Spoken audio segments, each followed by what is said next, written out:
ఎవరైతే సందీప్ యూనివర్సిటీ రావాలనుకుంటున్నారో వాళ్ళు మనకి తెలుగు స్టేషన్ నుంచి కానీ డౌన్ ద సౌత్ ఎక్కడి నుంచి అయినా అక్కడి నుంచి ఇక్కడికి రావడానికి అయ్యే ఖర్చులన్నీ మీరే పెట్టి తీసుకొచ్చి మొత్తం చూపించి వాళ్ళకి నచ్చిన తర్వాతే అడ్మిషన్ తీసుకుంటారని విన్నాను. ఒకసారి దాని గురించి చెప్తారా? డైరెక్ట్గా డోర్ టు డోర్ క్యాంపెయిన్స్ వెళ్ళి పేరెంట్స్ దగ్గరికి వెళ్ళి మొత్తం ఎక్స్ప్లెనేషన్ చేసి, సో వాళ్ళకి మేము చెప్తుంది ఏంటంటే మీ కళ్ళతో మీరు వచ్చి యూనివర్సిటీని చూసి దాని తర్వాత, ఎందుకంటే చదివేది ఉండేది ఎవరు? పిల్లలు. రాయలసీమ నుంచి అయితే గనక ముంబైకి వెళ్ళే ట్రైన్స్ కళ్యాణ్ జంక్షన్ వరకు టికెట్స్, తర్వాత అక్కడి నుంచి మళ్ళీ నాసిక్, అలాగే విజయవాడ, తర్వాత మనకి ఒంగోలు ఆ రీజన్ నుంచి అయితే కనుక మనకి షిరిడి నియరబుల్ మన్మాడ్ జంక్షన్ ఉంటుంది, మన్మాడ్ నుంచి మళ్ళీ నాసిక్కి. వాళ్ళకి ఫుడ్ అండ్ అకామిడేషన్ కూడా ఎవ్రీథింగ్ అనేది మేమే వాళ్ళకి బేర్ చేసి వాళ్ళకి అన్ని సాటిస్ఫాక్షన్, మేము చెప్పినట్టు ఇన్ఫర్మేషన్ ఉంటేనే మేము వాళ్ళకి అడ్మిషన్ అనేది వాళ్ళకి కన్ఫర్మేషన్ అనేది చేయడం జరుగుతుంది. గర్ల్స్ స్టూడెంట్స్ కూడా చాలా మంది జాయిన్ అయ్యారు, ఆల్రెడీ చదువుతున్న స్టూడెంట్స్ ఉన్నారు, first year, second year, third year and fourth year also.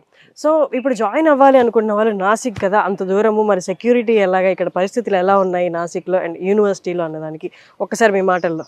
Already ఇక్కడ existing students approximately female students వచ్చేసరికి అప్రాక్సిమేట్లీ 500+ స్టూడెంట్స్ ఉన్నారు. తెలుగు వాళ్ళకి ఎవరైతే మన ఫీమేల్ స్టూడెంట్స్ ఉన్నారో వాళ్ళకి సెపరేట్గా తెలుగు రెక్టర్స్ అనేది ఇక్కడ మనం అపాయింట్మెంట్ చేయడం జరిగింది.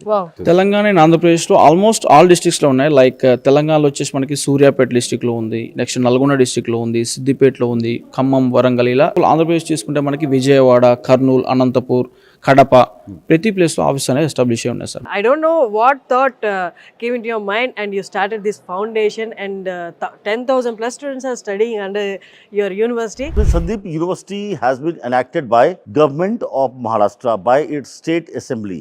It is recognized by AIU, Association of Indian University, University Grant Commission under Section 3, also recognized by University Grant Commission under Section 2F, under Section 12B, which is very, very prestigious approval.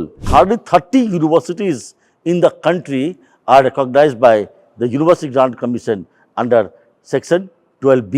By virtue of this, we are entitled for research funding from the University Grant Commission.